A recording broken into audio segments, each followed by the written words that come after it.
Welcome back to Raycon Black Stories. In rural Georgia, a salesman looked at an older farmer's muddy boots and decided he wasn't worth taking seriously. But he would learn a lesson he'd never forget. There's a particular kind of silence that falls over a room when someone walks in and the air changes. Not because of music, not because of fireworks, just because of presence.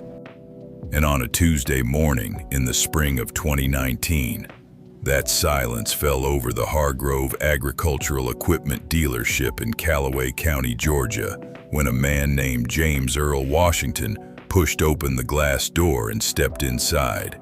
He was 61 years old, broad shoulders, calloused hands, work boots with red Georgia clay still dried in the cracks of the soles because he hadn't bothered to change them before driving 40 minutes into town. He was wearing a plain blue shirt, tucked into worn denim jeans. No watch, no jewelry. Just a man who smelled faintly of earth and diesel fuel and something harder to name. Maybe time, maybe patience, maybe decades.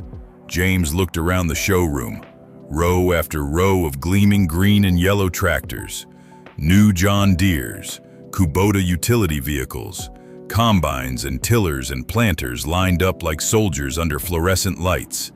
He nodded to himself slowly. "This'll do," he thought, and he walked toward the largest tractor on the floor. Scene 2. The salesman arrives. His name was Todd Briggs, 34 years old, pressed khaki pants, a blue polo shirt with the Hargrove logo stitched on the chest, hair parted on the side, cologne you could smell from 10 feet away. Todd had been at Hargrove Equipment for 6 years. He was good at his job. At least, he was good at the version of his job he'd invented in his own mind. The version where he decided, within the first 3 seconds of looking at a customer, whether they were worth his time. He was standing near the back, talking to his colleague Danny, when James walked in.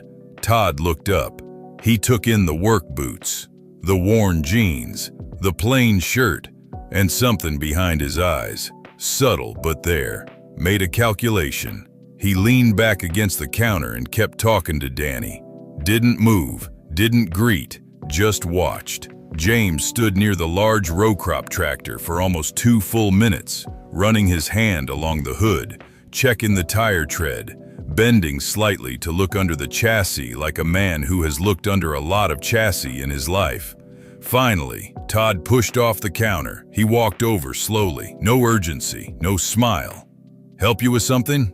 James straightened up. He looked at Todd with steady brown eyes. "Yeah," James said. "I'd like some information on this one, the 8R series, and probably the 7R beside it. I want to compare the horsepower to load ratios for large acreage row cropping." Todd blinked. There was a pause, just half a second too long. "Okay," Todd said. These are pretty high-end machines. We're talking upward of $300,000 for a fully spec'd 8R. James looked at him. "I know what they cost," he said. "That's why I want the information." Todd smiled then, but it wasn't a warm smile. It was the smile of a man who has already decided the outcome of a conversation. Sure, he said. "I just want to make sure we're in the same ballpark, you know? These aren't..." He paused, chose his words. "These aren't entry-level machines. Most folks who come in looking at these already have a relationship with a dealer, an account set up, financing pre-arranged." "I'm not financing," James said. Another pause. "You're not financing?" "No." Todd tilted his head. He was recalibrating, but not enough. "Well, even so," Todd said. "Maybe we start with something a bit more." He gestured vaguely toward the back of the showroom, toward the smaller utility tractors, the weekend hobby machines, the equipment that said "gentleman farmer" instead of "working land." Appropriate for your situation. There it was. Appropriate for your situation. James Washington looked at Todd Briggs for a long, quiet moment, and he didn't get angry. He didn't raise his voice. He didn't make a scene. He simply said, "What do you know about my situation?" And Todd laughed. It wasn't cruel exactly. It wasn't a villain's laugh. It was something almost worse, dismissive, light. The laugh of a man who didn't think the question deserved a serious answer. "No offense, man," Todd said. "I've just been doing this a long time. I can usually tell." "You can usually tell." James nodded slowly. "All right," he said. "Then tell me, how many acres do you think I'm working?" Todd shrugged. "I don't know, maybe 30, 40. James looked at him. "Try 460, he said. The showroom was quiet. Todd's smile didn't disappear immediately. It kind of drained, like water going out of a bathtub. Slow at first, then all at once. 460, James said. Acres in active cultivation, plus another 800 in timber rotation and about 300 in cattle pasture. Going on 38 years. Todd said nothing. "Now," James said, turning back to the tractor, "can we talk about the 8R, or would you like to show me something appropriate for my situation?" Scene 3, the weight of the walk. Now, before we go any further, before we watch what happens next in that showroom, I need you to understand something. I need you to understand who James Earl Washington was, because this story isn't really about a tractor. It never was. It's about a man, and his father, and his father's father, and the particular kind of survival that doesn't make the news, but holds entire communities together. James Washington grew up in Callaway County, born 1958, third of 6 children. His father, Robert Earl Washington, worked 40 acres of land that his grandfather, a man named Solomon Washington, had purchased in 1921 with money saved over 22 years of sharecropping. 22 years. Let that sit for a moment. Solomon Washington picked cotton on another man's land for over 2 decades, sleeping in a 2-room shack, feeding his family on what little was left after the landowner took his share, which was most of it, and he saved, quietly, carefully, dollar by dollar, year by year. He bought 40 acres in 1921 for $380. Spring 2023. The fields at Washington Farms are green, stretching out to the tree line that marks the edge of the timber rotation. A John Deere 8R410 moves down a long straight row in the morning light. The operator is Marcus Washington, who has his father's broad shoulders and his mother's precision. James stands at the edge of the field. He's not working today. Doctor's orders, more or less. He's watching. He's thinking about Solomon, who saved for 22 years for 40 acres. He's thinking about Robert, his father, who planted this same soil before the sun came up. He's thinking about Cecilia, who believed in the numbers when they were frightening. He's thinking about his children, who are going to carry this further than he ever could. He's thinking about a man named Todd Briggs, who once laughed, and then thought, and then wrote a letter, and then spent 2 years learning to be better at the work of seeing people. James takes a breath of Georgia morning air, cool still, but with the warmth underneath that means summer is coming.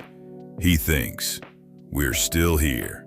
He thinks, the land is still ours. He thinks, look how far it reaches now. He watches his son make the turn at the end of the row. Smooth, practiced, the machine responding like it was made for this ground. Because it was bought for this ground, because everything in this story was always about this ground. And he smiles, not a triumphant smile, not a vindicated smile, just the smile of a man who understood the assignment a long time ago and has been executing it, quietly and completely, every day since. Here's what I want you to take from this story, not just the ending, not just the business win or the justice or the look on Todd's face.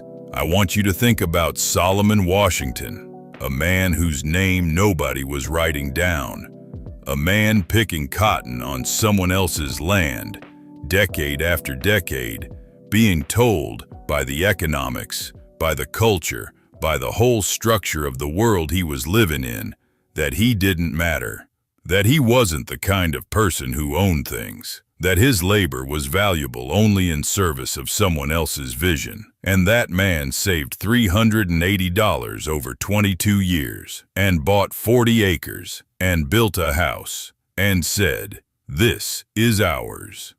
That act, that one act of stubborn, patient, visionary defiance, is still producing results 100 years later. James Washington walked into that dealership in 2019 because of Solomon. Because Solomon refused to believe what the world told him about his worth. Because Solomon understood that the most powerful thing you can do in a world that underestimates you is build something that outlasts the underestimation. James didn't need Todd Briggs to believe in him. He needed himself to believe in himself. He'd learned that from a man he never met, through the red Georgia clay, through 40 acres that became 1,460, through a legacy that kept growing because nobody in this family ever stopped. Todd laughed. The laugh is forgotten. The land is still there. That's the whole story. That's always been the whole story. To every person who has ever walked into a room and been underestimated, been laughed at, dismissed, redirected towards something more appropriate for your situation, I want you to know something. The land doesn't care who laughed. The land only asks, did you build something? Build something. I'm looking at them now. I know this letter probably doesn't mean much. I know one letter doesn't undo what a man experiences in a lifetime of walking into rooms and being underestimated. I'm not writing it because I think it fixes anything. I'm writing it because I think the truth needed to be said out loud. Even if it's late. You knew more about that equipment than I did. You knew more about farming than I probably ever will. You walked in there knowing exactly what you wanted and exactly what you were worth, and I treated you like you didn't belong. I'm sorry. I hope the equipment serves your farm well for a long time. Todd Briggs, James read the letter twice. Then he folded it carefully. He held it for a moment. Cecilia set a cup of coffee in front of him. She looked at the letter but didn't ask. Someone apologizing, James said. She looked at him. A salesman, from the equipment place. Cecilia sat down across from him. How do you feel about it? James thought. Surprised, he said. That he did it. What else? James was quiet for a long time. Long enough that the morning birds outside got louder, and the coffee got a little cooler, and the light through the kitchen window shifted slightly. I hope it changes something for him, he finally said. For his own sake, not mine. I'm fine. Cecilia nodded. You are, she said. Now. I told you there was a twist, and I want you to understand what the twist actually is. Because the twist isn't that James was wealthy. That's just a fact. The twist isn't that Todd felt bad. That's just a result. The real twist is this. 1 year after James Washington made his purchase at Hargrove Equipment, 1 year after Todd Briggs laughed and then wrote a letter, Gerald Hargrove called James. He was retiring, third generation of the family business. His kids weren't interested in taking it over. He was looking for options. He'd been thinking, he said, about who he wanted to carry the dealership forward. He'd been thinking about the kind of customer who walks in knowing exactly what he wants, knowing exactly what he's worth, prepared beyond preparation, with a family legacy behind him and a family future in front of him.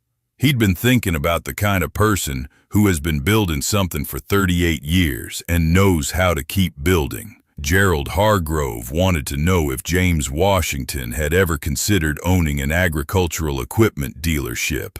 James didn't say yes immediately. He thought about it for 3 weeks. He talked to Cecilia every night. He talked to Marcus, who lit up in a way that confirmed the answer before James had fully reached it. He talked to Diane, who was 3 months from her agricultural economics degree and immediately started running projections on a spreadsheet she sent to her father at 11 o'clock on a Thursday night. He talked to Robert Earl II, who said, Dad, you're asking me if we should own the place that sells the tractors.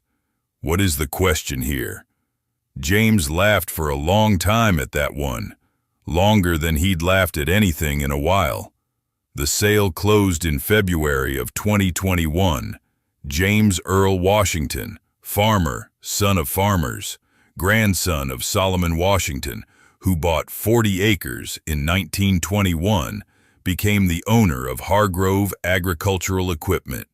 He renamed it Washington Agricultural Solutions. He kept most of the staff, including Todd Briggs. He'd thought about that one for a while. But he'd talked to Gerald about Todd's work record, which was genuinely strong. The performance record of a man who was good at his job in most of the ways that mattered. And James thought about second chances in the way that people think about second chances, when they've had to demand them for themselves, across generations, in rooms where they were underestimated. He kept Todd on one condition, which he stated plainly on Todd's first day under the new ownership. Every customer who walks in that door is a serious customer until they prove otherwise. I don't care what they're wearing. I don't care what they're driving. I don't care what they look like. You greet them like they're about to spend $1 million, because sometimes they are. Are we clear? Todd looked at his new boss. Yes, sir, he said. Good, James said. Now let's get to work.